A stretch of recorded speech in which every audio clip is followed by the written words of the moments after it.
Dr. Abram Hoffer took large doses of niacin for 57 years and lived to be 92 years old.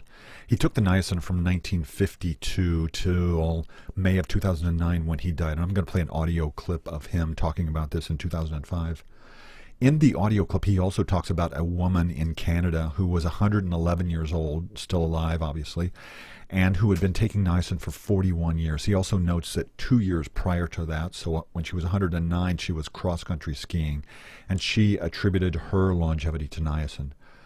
Linus Pauling, who was a Nobel Prize-winning chemist, and he also befriended Abram Hoffer, and he was the one who started orthomolecular medicine, started it out as orthomolecular psychiatry, that is using substances which are naturally present in the body to treat and cure disease, which would include vitamins, minerals, amino acids, fatty acids.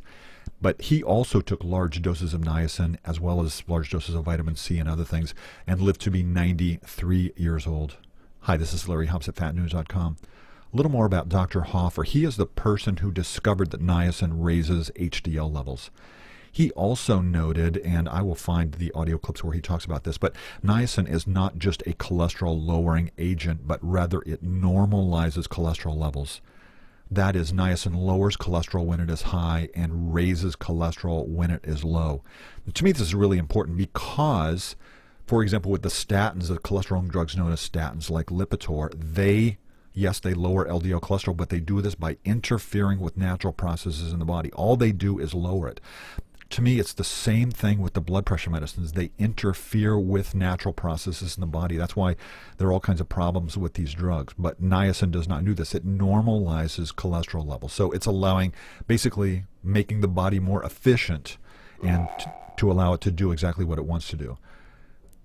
Dr. Hoffer is also the one who discovered that niacin, along with other nutrients and other changes, can cure schizophrenia in many cases. And I've already posted one video on this. I will post some more. But this is stuff that I think the overwhelming majority of the population and the overwhelming majority of psychiatrists and doctors are simply not aware of. He discovered this more than 50 years ago. I just became aware of it a couple years ago. So, fascinating stuff. And a little more about Linus Pauling. He is the only person, he was a Nobel Prize-winning chemist, and he's the only person to win 2 Nobel Prizes by himself. So in other words, he is a brilliant guy. If you ever look up his stuff on vitamin C, you would be stunned on how deeply he went into the chemistry of this. One other thing which I will look up and post is that he made a prediction, and Dr. Hoffer talked about this, quoting him, but he said that he believed that psychiatry, the drug companies, would attempt to monopolize psychiatry, but ultimately it would fail and it would result in great economic upheaval. And so I will find that clip where Dr. Hoffer is quoting Linus Pauling about this. Just fascinating stuff to think about. And I posted other videos from Joan Matthews Larson talking about that the American Psychiatric Association really is owned by the drug companies. There used to be a couple dozen psychiatric conditions, and then they increased it. There are now a couple hundred, simply so the drug companies can sell more drugs. So I will find this quote and post this as well. So here is the audio clip of Dr. Hoffer talking about himself taking niacin for 50 years and then the 111-year-old woman taking it for 41 years. I like niacin. I am a niacin junkie. I've been taking niacin for 50 years. I think that I have the world's record as the only human being who has taken niacin steadily for the past 50 years. I started in 52 as a long-range experiment. I said to myself, what will happen? How long will I live if I take niacin? I haven't got the answer yet, but I think I'm getting closer. And also, I have in Saskatoon, Saskatchewan, the second oldest Canadian. She is 111 years old. Until 2 years ago, she was doing cross-country skiing. She's been taking niacin for 41 years. Now, this doesn't prove that this will make you all live 111 years old. You understand, if you talk to an octogenarian or one of these old people, ask him, why are you so old? He said, well, I kept smoking a lot, or I didn't smoke. I drank, or I didn't drink. Everyone has their own answer as to why you live a long time. And her answer is it's the niacin. So niacin is great.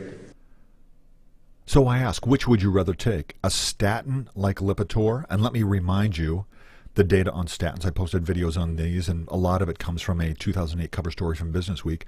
But statins have never been shown to benefit people over the age of 65. Statins have never been shown to benefit women of any age. Statins have never been shown to benefit people without cardiovascular disease. Even in people who've had a heart attack, statins will lower the risk of a second heart attack somewhat, but they do not lower the risk of hospitalizations, and they do not lower the risk of death. Professor Joel Kaufman, I also posted videos on this, but Professor Joel Kaufman also noted in a letter to the Wall Street Journal, I believe it's from 2003, where he said that when they looked at data over a 10-year period of time from all the large trials, they found that people who were given a statin were actually more likely to die than people that were given a placebo. That's correct. They were 1% more likely to die. So it did absolutely no good whatsoever. It's because these drugs interfere with natural processes in the body as opposed to things like niacin and fiber and all these other natural treatments which work with the body. So again, I ask, which would you rather take, a statin like Lipitor or niacin? Now, to me, it's exactly like the movie When Harry Met Sally, if you have seen that. And they are in a restaurant, and Sally fakes an orgasm for Billy Crystal. And so then Rob Reiner's mother, Rob Reiner was the director, but his mother was in there, and the waiter asked Rob Reiner's mother, well, what would you like? And she said, I'll have what she's having. So to me, it's exactly the same way. I'll take what Dr. Hoffer was taking. I will take what Linus Pauling was taking. I will take what the 111-year-old woman was taking. Forget the statin.